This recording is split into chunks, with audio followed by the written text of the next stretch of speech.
Round franchise live back to those hot videos, man.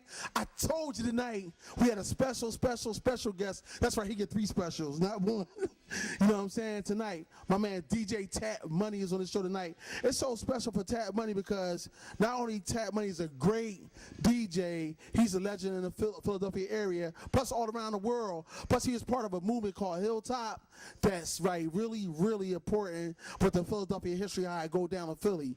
So you know what? Yo, he's been doing great things, touring around the whole nation. He did a lot of great stuff. So I'm like honored to have him on the show tonight. I had him here before a couple years ago, but tonight is different because he's down here with the legendary DJ Cash Money at 724 Art Street, the Jawn. Every Sunday night, Cash bring a legendary DJ that is important to the game. So it's only right for him to get DJ TAT Money, man. So what's up, Tat? What's going on, bro? Good work, brother. Oh, man, I love you, man. You know what I'm saying? Yo, man. So look, man, tell the people why you come down here tonight. Man, I'm here to represent with my brother in crime, the Money Brothers, you know what I mean? Cash Money, DJ TAT Money, you know how we do it. We've been doing it for 80 years. It's in my blood. I cannot stop hip-hop to the death, you know what I mean? Can't stop, won't stop. That's what we do. And Tat, like, I want to elaborate on some stuff, right? Because I interview a lot of DJs that came out here previous, but they really don't have the history that you have with the Philadelphia. You know, it's like going back to Steady B and the Hilltop days. Like that was so important. Like I was telling my young boy about you. I gave him a little history on you. He was like, "Wow, let's elaborate on that. Like how you got with Hilltop. How did it become?" Well, it came about because I wanted to get down with like the hip hop scene.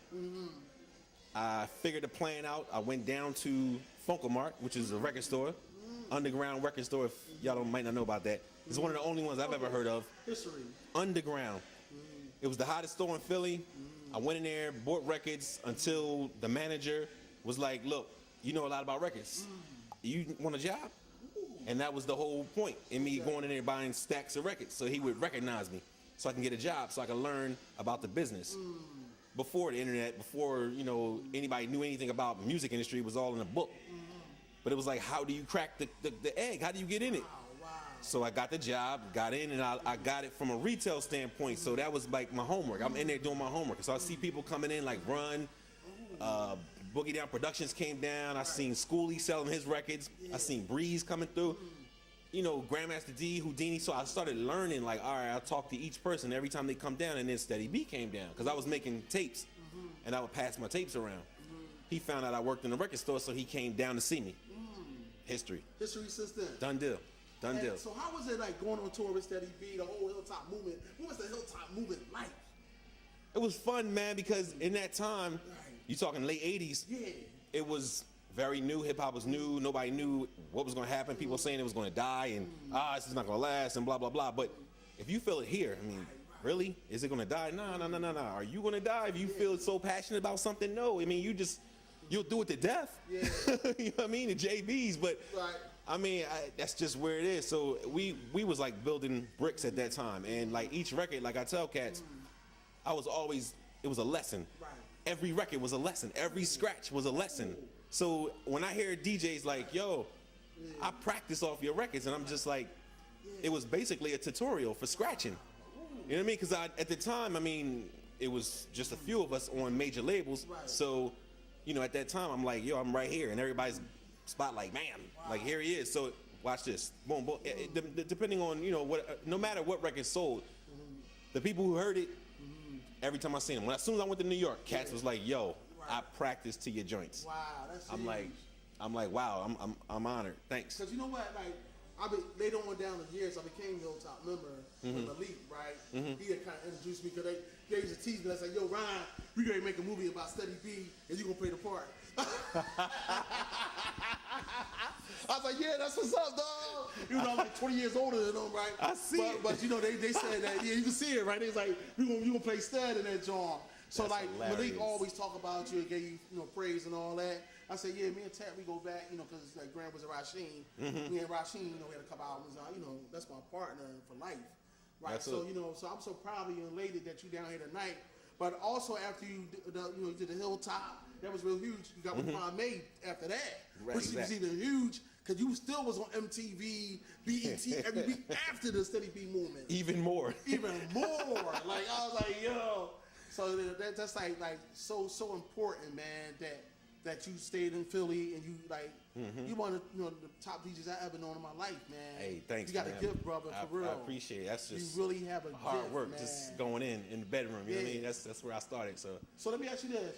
If you could have one wish, right, you can't wish for more wishes, containing to your DJ expertise that you never done before, what would be that wish, Tat Money? Sorry. That you, like, it's just, you need to make this happen, and I can grant it to you right now. What would be that wish? I'm going to grant it to you, son. I wish I would have went back the year that I was in the seminar and competed again, because I was working on the album. So at that time, whatever the forces was, I guess the judges, whoever the case, they wanted to win it that year or whatever. And if you wanted to win, it had to be unanimous. You had to really go hard with it. And I was working on our second album, so I didn't get a chance to really focus on my sets. Okay. Although my sets were dope.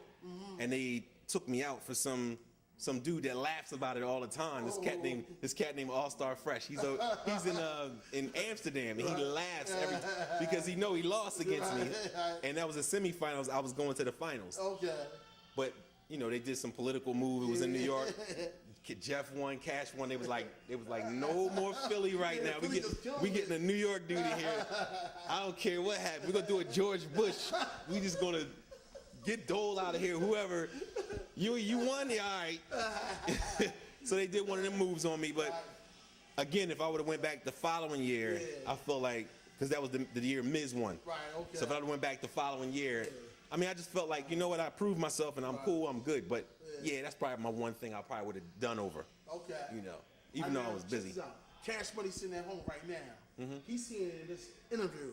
I want you to speak to Cash. Say something to Cash that you always wanted to say to him.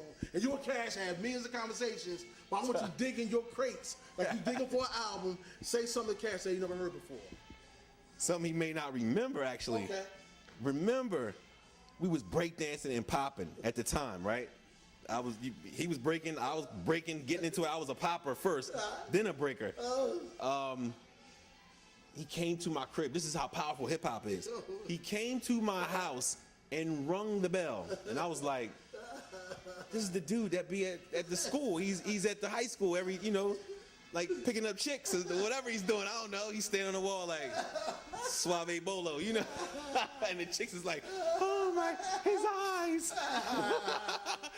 Green eyes. So I let him in the crib. We talking at the door. I let you in the crib. We just started chopping it up about hip hop. It was just like out of nowhere, something that would never happen today. Okay. But he came over, and all my equipment was in my room. So we go up to the room. I don't even know this cat. I just know him from being around the area. Right.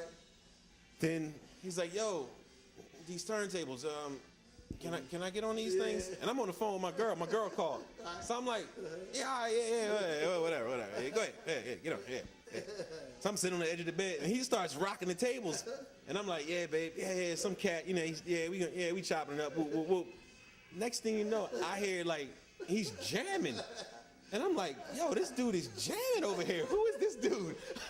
This is a real story. I mean, and my tables was jacked at the time. I ain't had 1200s. I had like old joints, and they skip. If you ain't, what I mean, if your little jigger wasn't right. And he was handling though. He was up there, boom, boom, boom, and I'm like, then it hit me. All right, this is the dude they was telling me about. He had a previous name. He used to be called Light Bright. Light Bright, yeah. Right. Before Bill called him that Light Bright. That was his original, one of the original names. So, yeah, that's my story for him. So you know what? You got anything? Shout out to your peeps out there. Much love to all of Philadelphia for the support. Much love to the alumni, Special Ed, Kwame, Chubb Rock, Dana Dane, Moni Love, and Greg Nice. Yeah. So I'm running with them. Okay. We just came from Cincinnati, Phoenix, London, Kentucky, Texas, and we doing Jersey. Wow. So in 2 weeks we'll be doing Jersey. DJ Tat Money, man, I love you, man. Thanks for coming on the show. And you know what, man? I want you to do your job. Like, you ready to go out there and kill it, man? Yes, sir. You ready to go murder that turntables, man? Man, it's a walk in the park. I'm doing what I do. So you know what? We're gonna get to a video, right? Guess we gonna get into? Let me guess. Going steady, bro. Going, you know that? yo, you got your act on in that video. You know, you did a great job, man. You know, bust a few rhymes. You know what I'm saying? So look, let's go to Going Steady with Steady B. TAT Money, man. Thanks for coming on Franchise Live. Don't get it twisted. Keep it up and do your job, man. Yes, sir. Yes.